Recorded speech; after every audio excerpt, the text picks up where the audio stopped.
Now we'll have summing up of all the questions by Professor Himanshu Chatterjee. Please occupy your seat. Summing up, and then vote of thanks. Revered Swami Yadavanand Maharaj, eminent speakers and distinguished guests. It's an honor and a privilege to sum up the proceedings of this two-day national seminar on the arts and cultural heritage of India, revising themes in the cultural heritage of India, Volume 7, edited by Kapila Vatsyayan. In his welcome address, Swami Suparnanandaji Maharaj briefly spoke about how the 8 volumes of the cultural heritage came into being. He warmly welcomed the galaxy of scholars in their respective fields who would be participating in the seminar. Paid his homage to his illustrious predecessors in the Ramakrishna Mission Institute of Culture, namely Swamis Nitya Swarupanandaji, Lokesharanandaji, Swami Prabhanandaji, who had inspired and nurtured the project of publishing 8 volumes of the cultural heritage of India. The inaugural address was delivered by revered Swami Prabhanandaji Maharaj. Like Swami Suparnandaji, he too remembered and appreciated Kapila Vatsyayan for her contribution in selflessly and painstakingly editing Volume 7 of the Cultural Heritage of India. Maharaj stated that cultural heritage is a legacy that combines tangible and intangible heritage along with the natural heritage. Of these volumes, Volume 7, which consists of 1,966 pages and starts 37 years ago, was edited by Kapila Vatsyayan, is the most important of all.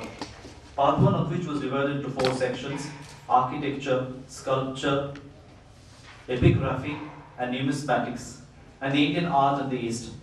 Part 2 was divided into 3 sections: Indian painting, music, dance and theatre, and art and life. Swami Prabhanandaji drew attention to Dr. Sarvapalli Radhakrishna's Introduction to the Cultural Heritage of India, Volume 1, where Dr. Radhakrishnan pays glowing tributes to Sri Ramakrishna. He ended the inaugural address by saying that the volumes of the Cultural Heritage of India needs a revision. In her message, which was read out in absentia by N.H. Ramachandran, Kapila Vatsyayan expressed how she was beholden to the Ramakrishna Mission Institute of Culture and to Swami Prabhanandaji, whom she considers a pillar of strength, and his colleagues and Mr. Ramachandran for their contribution, without which these volumes would not have seen the light of day.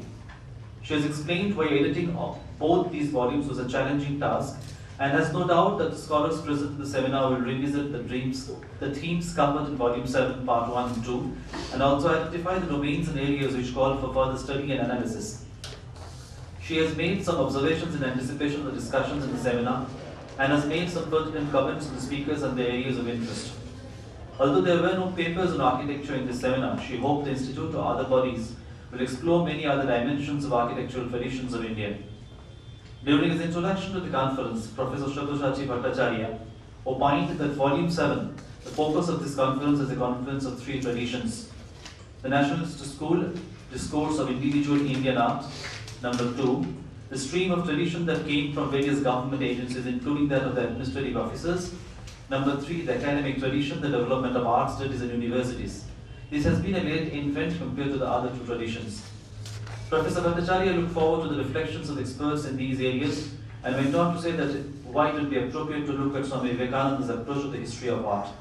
He referred to Swami Vivekananda's interactions with Rananda Prasad Gupta, Sister Nivedita, Swamiji's memoirs of European travel, Pracho Paschatto, and Shongit Kalpaduru.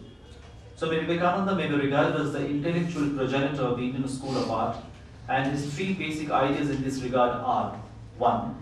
Whereas Western art focused upon accurate reflection of nature, Indian art was concerned with the representation of the ideal. Number 2. Indian art is truly indigenous. The Westerner looks at utilities. In India, art is everywhere. Number 3. India must avoid imitation of Western art. Unlike Western art, Indian art tried to look for the transcendental. When delivering the keynote address, Swami Bhajanananda drew our attention to the footnote 2, Anand Kumar Swami's article in Part 1 of Volume 7, where he says, the artist is not a special kind of man, but every man is a special kind of artist. Maharaj's address aimed to introduce and present the 2 parts of Volume 7 and present a brief comparison between Indian and Western concepts of art. Part 1 and Part 2 talks about the 2 fields, Purusha and Prakriti.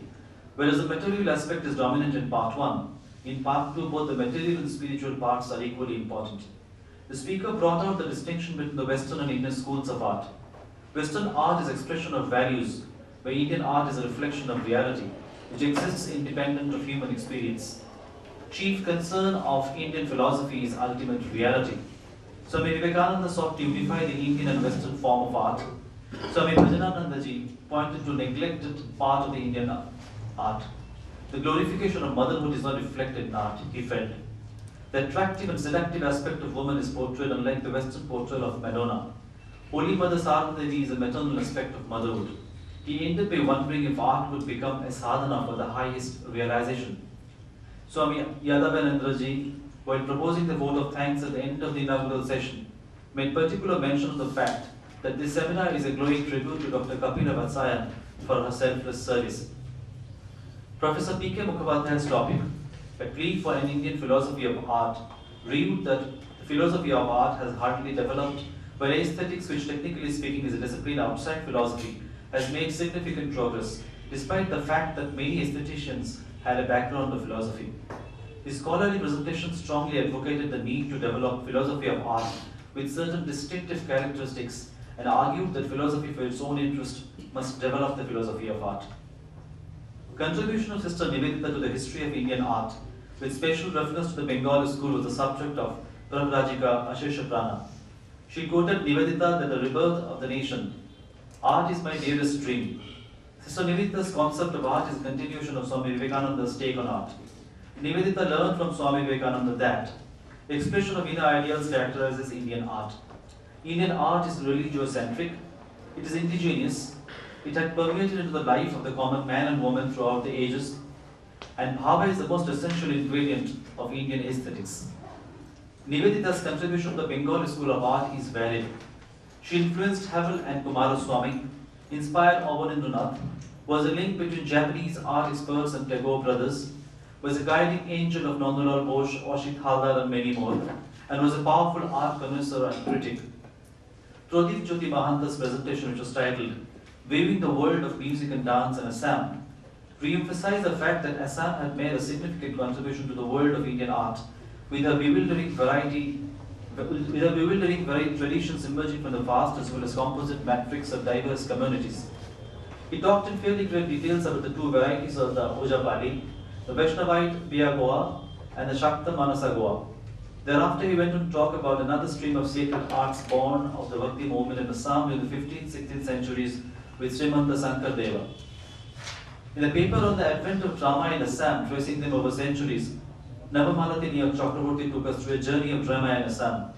She began by tracing out the probable influences that existed in the 14th and early 15th century, where Sanskrit played a strong role. She referred to recitations of holy works by Sutradhar and Kathanishta Pandit during pre-Sankar Deva times. Assamese drama, propounded by Sankar Deva, the initiator of drama proper, written drama that is, was for the propagation of the bhakti in lucid terms. He is credited with 6 Ankya Naaks or Ankya Bhavanas: Ram Vijay, Keli Gopal, Kaliya Daman, Patni Prasad, Parijat Haran, and Rukmini Haran. He organized the Sinha Yatra, a dramatic representation aided by paintings. Whereas the Sanskrit dramas catered to the elite, the Yatras were for the humble folk. She talked about the Ojapali in details, moved on to Putul Nach or puppetry. Sankar Deva was followed by Madhav Deva, Gopal Rata, Ramsaran Thakur, Nij Bhushan, Gayatri Thakur, and others. Madhav Deva's humor is considered the child Krishna with his amazingly loving antics. The speaker referred to Gunaviran Barua, Hemchandra Barua, and Ruduram Bordolai. The playwrights were influenced by William Shakespeare, Isha Chandra Vidyasagar, and Ram Mohan Roy.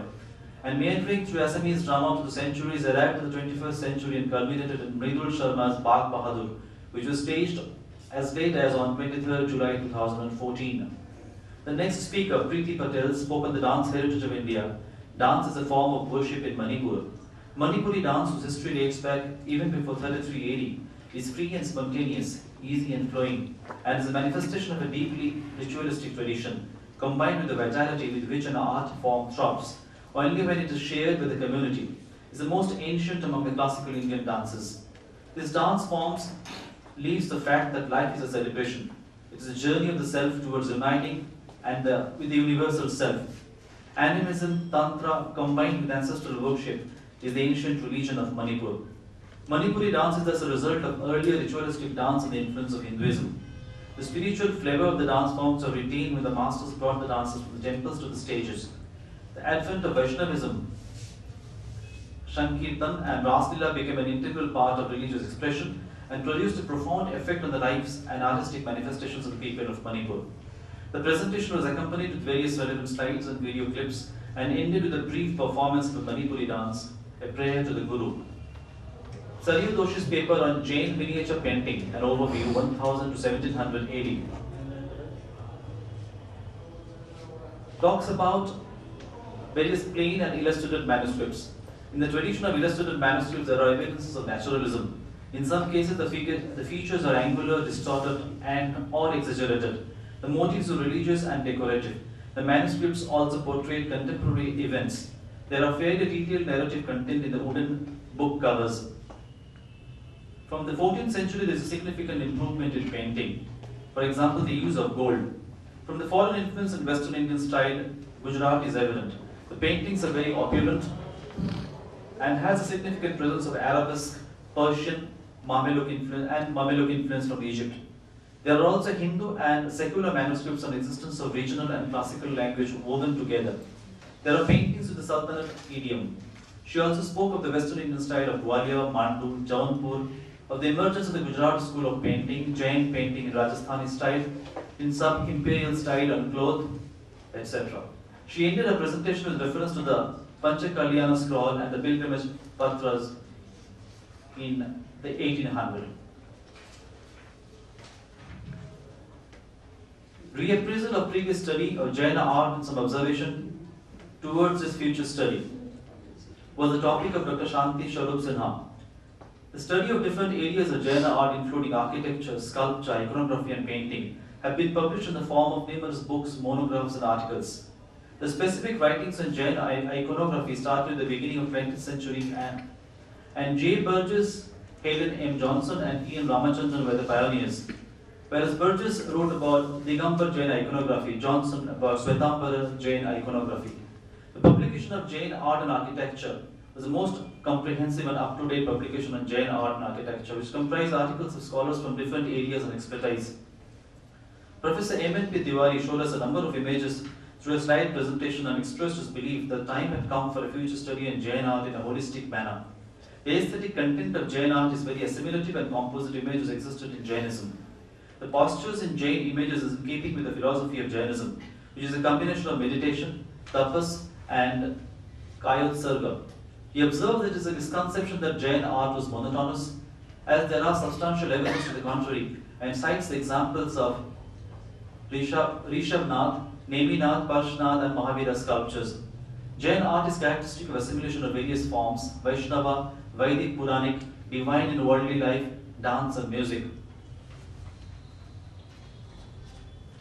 Professor R.D. Chaudhary, in a collection of interesting marks in Assam State Museum, shows us a number of interesting images about the Habangiri wooden masks. There are about 14 images. First of all, we showed a board showing the masks of Ravana, Trisira, and a few unidentified masks: Supernaka, Susen, Kalnemi, Vibhishan, Bali, the sun, Hanuman, Sugriv, Jambuvan. And then he goes on to the Satriya style, which shows us about 4 slides: Sutradhar, Shiva, and an unidentified mask. And also he talks about the Preet masks and ends his presentation there. Devangana Desai's paper, Iconological Approach to Temples, Temple as an Ordered Whole, the Gandhariya Mahadeva. Paper was an attempt to closely view the Gandhariya Mahadeva temple. Temple is a representation of an ordered whole in which images are part of an integrated scheme. And there are 3 levels of manifestation: the Parashiva, Nishkala, Avyakta, unmanifested, which is a Shiva Linga in the Gandhariya Mahadeva temple; Sadashiva, Sakala, Nishkala, Avyakta; Mahesha, Sakala, Avyakta, which is manifest aspect of Shiva as Mahesa in various forms. In the presentation, she examined how the architecture of the Gandhariya Mahadeva temple has organized images in the temple space.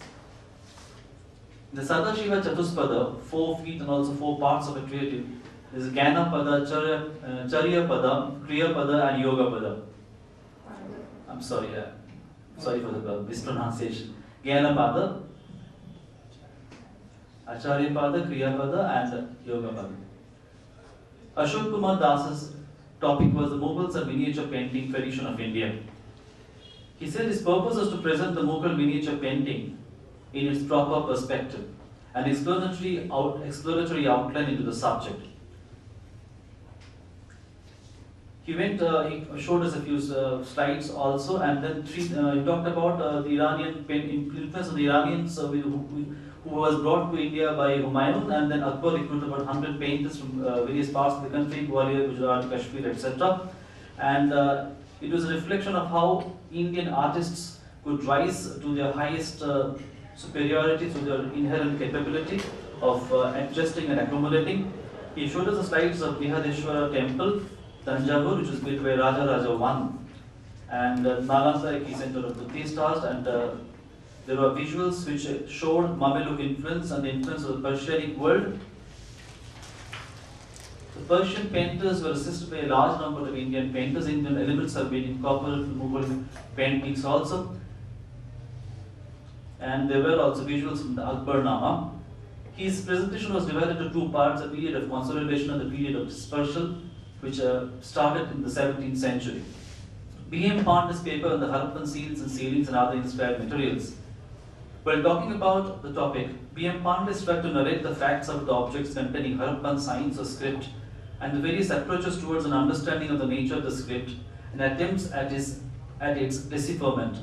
These objects are found either containing only the inscription or inscription accompanied by some pictorial graphic representation.